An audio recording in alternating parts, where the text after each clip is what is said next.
એમાં ઘણા બધા ગામોમાં ઘણી બધી જગ્યાએ જઈને આપણા લોકોએ સિગ્નેચર કરી છે. સિગ્નેચર 1.5 લાખથી ઉપર થઈ છે.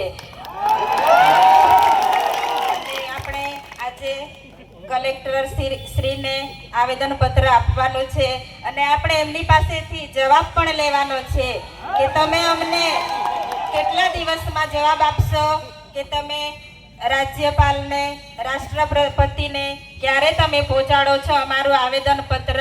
એનો જવાબ પણ આપણે આજે જ લેવાનો છે.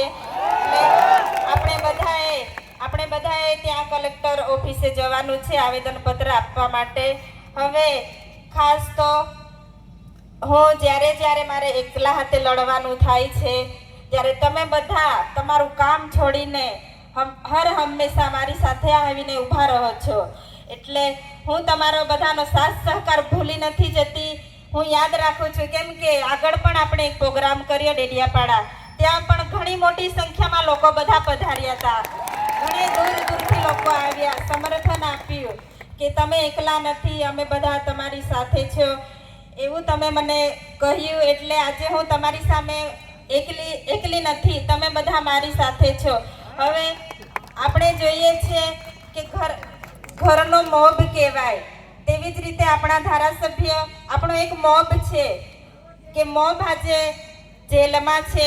મોભ વગર કેટલી તકલીફ પડે છે તે આપણે બધા જાણીએ છીએ. એટલે આપણી લડત અહીંયા